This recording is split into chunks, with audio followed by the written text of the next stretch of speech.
Are you a teacher that's virtually teaching or doing a hybrid model? Then stick around because I'm going to talk about some misconceptions about virtual teaching.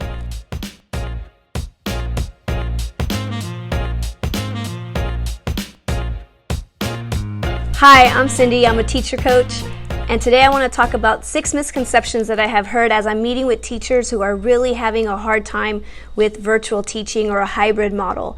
And they're having a really difficult time because it's hard. It's hard to virtually teach. We were not trained to be teachers to teach online. And so let's get right to it. Misconception number 1. I have to teach every subject every day. So there is no way that we can teach every subject every day. In-person was completely different than going virtual, and I can see why teachers would assume that they still need to cover all the standards, cover all the subjects. But we went from having a 6-hour day to having a few blocks of time. So at my site, I'm at a K-8 school, and our kinder students are going for 3 20-minute blocks, and then for our next group up, they're going for 3 35-minute blocks, and our middle school is going 3 45-minute blocks. Now, there's no way that you can catch all those subjects or teach all those subjects in that short period of time. There's just no way. So what you can do, or you should do, is stick to teaching literacy and arithmetic, because those items are going to be the things that's going to take them to the next level when they reach the next grade, right? They need literacy, they need to know how to read and write and arithmetic to learn the new standards, the new objectives for the next grade level up. So having a narrow focus will help with that. Every subject, every day. I mean, the rock cycle might be important, but is it essential? And right now, the way we're in educational survival mode, it is not going to be as important as other things. So there's going to be some things that are going to have to take a back seat because there's just not enough time. Let's get to misconception number 2. I have to have an assignment for every subject. This kind of ties in with number 1. Having an assignment for every subject is way too much. If you've been now virtually teaching for a few weeks in, you realize that translating work into the computer is tons of work. The clicking, the uploading, the hyperlinking, it takes so much time, so much energy to do this. So don't have an assignment for every single subject. Be very selective. Be very selective in what you want students to complete. Yeah, I was working with a 4th grade teacher, and she's just completely frustrated because her students were just not completing her assignments, and she was just like, I don't understand why. I make it so easy for them. They just have to do this. And she was explaining to me like what the assignments were like. So I was like, you know what, let's look at your data. So I asked her to go and get me some data, and what I wanted to see is reading levels. Show me the reading levels of your 4th grade students. So she brings it back, we took a look, we analyzed it, and what we found is that most of our students were reading between a kinder level and a 2nd grade level. They were really low readers. So when she was giving asynchronous work at a 4th grade level, independent work, the students were not getting it done. And this is why, because they can't read independently at a 4th grade level, let alone complete work at that level. So she really had to redesign to be able to get students do the assignments. It was way beyond the ability that they could do. Now, in an ideal virtual learning, you would assign the assignment, and at home somebody would sit with the student and get it done. A parent, a guardian can help the kid out. But we all know the reality. Parents have to work. Parents might not be very literate at the computer, and some might not even know the language. So the student is on their own. They don't have anybody to help them. So if we keep assigning things that are beyond their ability, they're not going to do the assignments. So take a look at your data. Where are your students' reading levels? Because if you're assigning at grade level work, they're probably not going to do it. It's going to be very difficult for them. So take an inventory of your students. What is their reading level? That's going to be so important for you. If you're at a middle school level or a high school level, don't feel that you have to give an assignment after every lesson. Checking for understanding is going to be far more important than providing assignments, because they have other classes, they're going to feel overwhelmed. And you have to remember, like, the worksheets and the work is not what teaches them, it's you're the one that teaches them. So don't feel like the obligation of I taught it, they have to practice it right then and there. Because the truth of the matter is that even though maybe they had you for a 45-minute period, the actual work time of teaching and learning, it might have been very, very minimal. So don't feel obligated that I have to give an assignment. It's better to check for understanding or giving a video as the assignment for them to watch. All right, let's get to misconception number 3. I have to cover all the standards. I recently was working with a kinder teacher, and she literally was in tears. She was so frustrated. She was sharing with me, like, I don't know how I'm going to get through all my standards. I'm taking so much time with my students to do just one thing. I'm falling so far behind. I had to stop her and let her know, like, there is no way you're going to get through all the standards. Like, it's not going to happen. It's too many, and the time does just not allow for it, right? And she's at a kinder level, so the kids all want to share, they're all over the place, so it's very difficult to keep their attention for all that time. So what I wanted her to do is to find the meat. What is the important piece of the standards that you want to teach? An excellent resource is from Achieve the Core. They have come up with all the essential standards for English language arts and for math for grades K through 12, and they have the resources all there. They have all the essential standards already done. You just have to go through and see if that fits for you.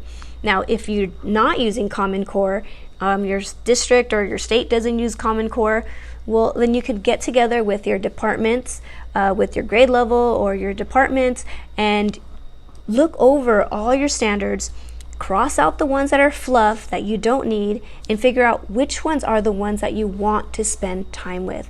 Hone in on those standards, and then that's it, and then you forget the rest.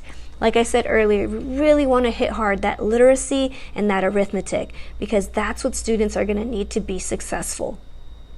Let's get to number 4. I have to grade all assignments. Now, when we were in a traditional classroom, you weren't grading all the assignments, right? Some assignments are just for practice. Some assignments are, I just need you to practice writing, or I just need you to practice these math problems again. It was just for credit, or you didn't grade them at all. In a virtual setting, you should feel the same way. You don't need to grade everything. It's just going to give you too much work. We would think that it's easy online and you have a rubric, but it's not. It is tons of work. So don't do that to yourself. Don't feel obligated to have to grade everything.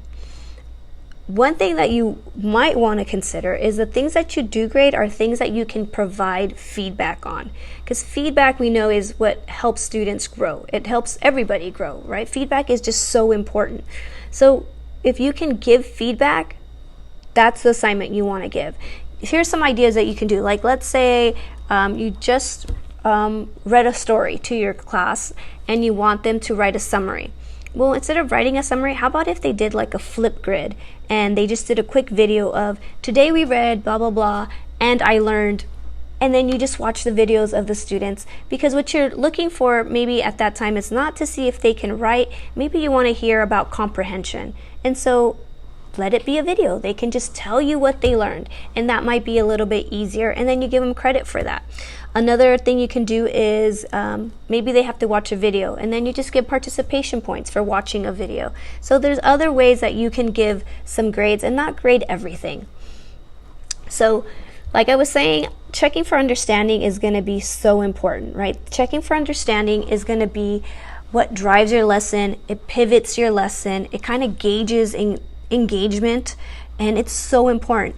But in a virtual setting, being able to check for understanding it's pretty difficult, right? There's a few ways you can do it. You can have students write on the whiteboard and then show it to the camera. The issue there is that the students that are struggling are going to see that everybody else has it except for them, and then they feel like defeated. Now, that could have happened in a traditional classroom also, but the difference is that you were there to back them up, to go over there and say, okay, let me help you with this one. On the next example, you stood there and you helped them out. Well, that's all gone. You can also do thumbs up, thumbs down. The issue for that one is that the little ones, they probably will be pretty honest, but as they get older, they're just going to say, yeah, I got it. And we all know they probably didn't get it. So that's not going to work. And then the main issue is, what about if they don't have a working camera? How are you going to check for understanding? How are you going to gauge what's going on? So there are some really cool tools that you can use online to check for understanding. Now, I don't have time to go over all of them in this video, so make sure you subscribe, because when I go over them, you're going to want to know how to check for understanding in a virtual setting. Okay, let's go to misconception number 5. I can't request students to have their camera on. Now, in the beginning, I have to be honest, I was all about allowing students to have the choice, right? Because I wanted students to feel safe.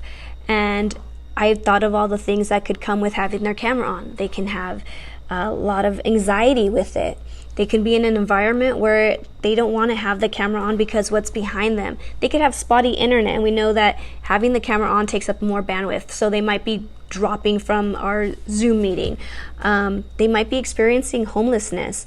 And then our older kids are afraid of students taking screenshots of them and then putting it on social media to make fun of them. So we made the exception and we said you don't have to have your camera on. Well, now weeks into virtual teaching, we realize we probably shouldn't have done that, because as weeks roll by, less and less students are having their camera on. And now if you've been teaching, you know that teaching to a blank screen and just hearing yourself is just not the same. You don't have that feedback. You don't have that engagement. And teachers are almost literally juggling flaming bowling balls in the air on one foot, trying to just be as engaging, as fun as they can. But students are not reciprocating this. So there needs to be accountability on both sides. So what I found that happened at our site, we made the accommodation to have their cameras off for the majority. And we shouldn't have done that. There is very few students that have actual real issues of not having their camera on. So as we look through it, we're finding that we made a mistake. We should have had the camera on the whole time. So we had to go back and make some adjustments. And the way we did that was that at the start of the new grading period, we let students know, you guys are going to have your cameras on. So they were given at least 2 weeks notice that it was coming, so that if they needed to have a Zoom background, it can get approved, right? So what about if their house is super messy or embarrassing to them? Well, you can get a Zoom background that's pre-approved by the teacher. If they really have a really good reason, I don't know, maybe they're living in a car, maybe they're living with a lot of family members and there's a baby crying in the background all the time. Well, those are kids that we shouldn't be giving those accommodations to, and they just have to let us know. But the majority of students are not in that area, right? The majority of students can have their camera on, because what I'm finding is when I meet with students and I ask them why their camera's not on, they're like, well, I didn't brush my hair. I'm still in my pajamas. And so we need to encourage students that if this is for the whole entire school year, learning in your pajamas without brushing your hair, we know is not in the best interest of students, because you don't learn well when you don't have your hair brushed, right? You get lazy, you get sleepy. Some of them want to lay in bed while they're learning. And here's a teacher juggling and, standing on their head. So hold students accountable. They have to have their cameras on unless there's a really good reason. And some students do have a good reason, but let's find out what that reason is and try to help them out. All right, let's go to misconception number 6. I can't modify or differentiate work. So on top of everything else that there is, thinking about differentiating work might want to make your head explode. And I get it. It's a lot of work. But if you have a student that has an IEP, you have to differentiate for them. Plus, differentiating for students, it's just good practice. It's just really good to do. But if you're just still trying to get your legs under you about virtual teaching, I could understand why you're not doing it just yet.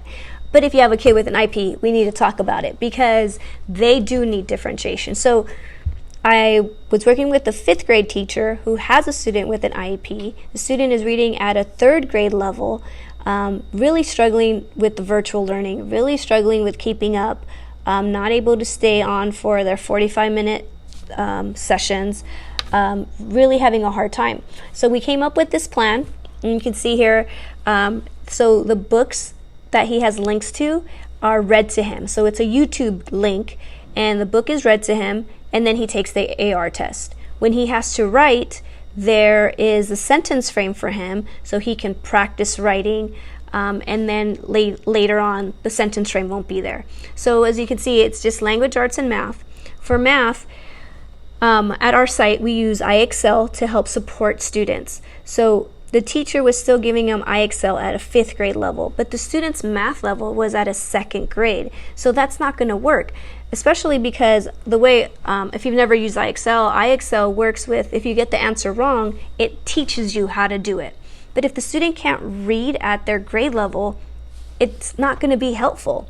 So if, let's say, the 5th grade teacher is teaching fractions or division, then the IXL should be on the same type of subject. So let's take division. So if they're teaching division, find a 2nd grade IXL skill to practice on division, so that the student is still doing what the class is doing, but at their level, so that they can, slowly make little progressions. Because if we keep putting them up here, they're not going to move up. We need those scaffolding to happen so that they can get to the level they need to.